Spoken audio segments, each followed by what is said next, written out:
Assalamualaikum warahmatullahi wabarakatuh. Halo guys, jumpa lagi karo Inyang Malvina ATM nang acara Gong Bodol di Tabu Munine Cerelis Cere.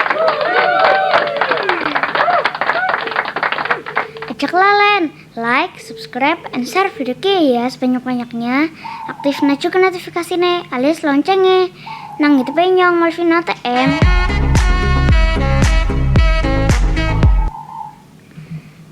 Semenjak pemberlakuan PPKM level 4, angka penjualan di masyarakat terus naik. Ramane karo biunge pada pinter-pinter dodolan online. Barangnya laris manis, tapi didol rugi. Soale judulnya korban PPKM dan harga PPKM. Karena angka penjualan naik di masyarakat, otomatis angka kemiskinan menurun. Menurun maring anak putu maksudnya. Boga, puyeng, susah rasanya. Alhamdulillah, per hari ini PPKM di Banyumas turun ke level 3. Artinya sudah mulai ada kelonggaran aktivitas baik ekonomi maupun pendidikan. Semoga ke depan PPKM oli Banyumas makin turun. Harapannya akan normal kembali. Jangan lupa tetap prokes, semangat, Banyumas bisa. Dina kie Inyong mung arep podcast dulur. Bintang tamune istimewa, dokter spesialis saraf nang Purwokerto, juga mantan ketua IDI Kabupaten Banyumas. Beliau alumni dari UGM Yogyakarta.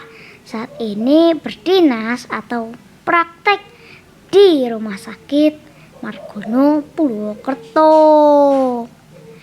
Yang saya hormati dan saya banggakan, inilah Dr. Untung Gunarto, spesialis saraf.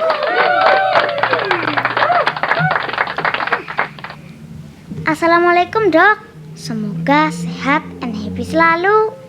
Waalaikumsalam warahmatullahi wabarakatuh. Jan, bocah kok bagus, temen pinter, sudah jadi presenter yang luar biasa mas. Saya ngajari siapa mas ki nganti pinter ya. Siap dok, Ramane alias Pak RT. Mohon izin dok, langsung ke pertanyaan ya. Ini pandemi kan sudah hampir 2 tahun. Sekolah online, kerja juga ada yang WFH, kemana-mana dibatasi. Ngasih madang nang warung kudu 20 menit. Inyong sing bocah bae susah. Apa maning wong tua sing pada ora bisa ngode. Solusinya bagaimana dok?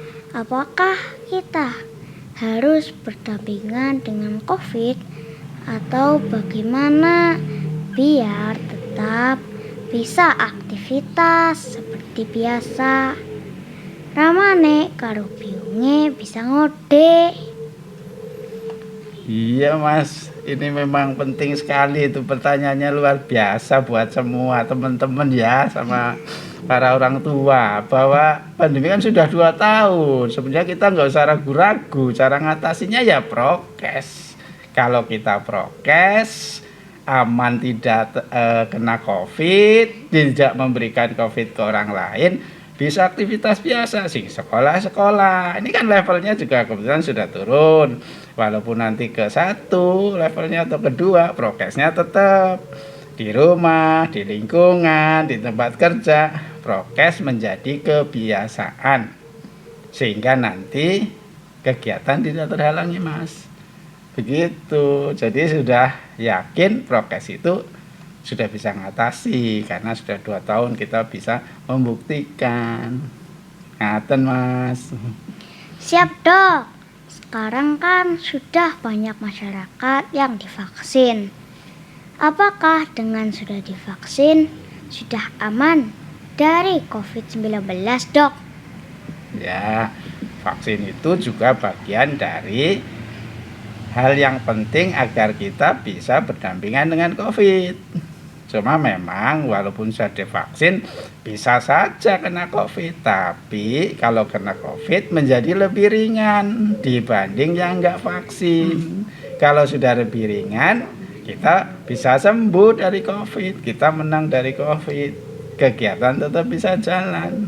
Jadi memang vaksin itu penting, bukan untuk kekebalan supaya kita tidak kena COVID, tidak, tapi untuk mencegah kalau kita kena COVID tidak makin berat.